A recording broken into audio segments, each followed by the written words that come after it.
এই যে ইচ এর অর্থ হলো প্রত্যেক। এর সাথে যদি কোনো ব্যক্তি, বস্তু বা প্রাণী থাকে তখন এটাকে আমরা সিঙ্গুলার মনে করে নিব, কারণ ইচ হলো একটা সিঙ্গুলার ওয়ার্ড। যেমন দেখেন ইচ এর সাথে আমরা স্টুডেন্ট ব্যবহার করেছি, যেটা একটা ব্যক্তি। তো ইচ স্টুডেন্ট এটা হবে singular. Each student is good. তো যেহেতু এটা সিঙ্গুলার, তো এটার ভার্ব হয়েছে সিঙ্গুলার, যে প্রত্যেক স্টুডেন্ট মানে প্রত্যেক শিক্ষার্থী হয় ভালো। তো আবার ইচ পেন, তো এই পেনটা হলো একটা বস্তু। তো ইচ পেন প্রতিটি পেন, যেটা হলো একটা সিঙ্গুলার ওয়ার্ড এবং সাথে ব্যবহার করেছি ওয়াজ, সিঙ্গুলার ভার্ব। ইচ পেন ওয়াজ ব্লু। ইচ বার্ড প্রতিটি পাখি বা প্রত্যেক পাখি, এই যে প্রাণী হিসেবে বার্ড ব্যবহার করেছি, প্রত্যেক পাখি,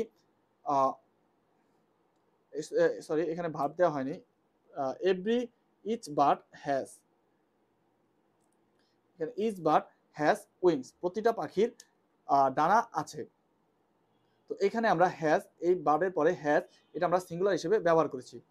ইচ বুক প্রতিটি বই, প্রত্যেক বই, ওয়াজ ছিল ইন্টারেস্টিং মজাদার। তো এখানে আমরা ইচ বুক ওয়াজ না দিয়ে যদি ওয়ার দিতাম তখনই এটা ভুল হতো। তো যেহেতু ইচ এটা একটা সিঙ্গুলার, তো এই কারণে আমাদের এখানে সিঙ্গুলার ভাবে ব্যবহার করতে হবে। আবার আরেকটা জিনিস মনে রাখতে হবে, যেমন এখানে ইচ এর পরে স্টুডেন্ট আছে, তো আমরা এখানে যদি অ্যাস যুক্ত করে স্টুডেন্টস, এটা কিন্তু হবে না।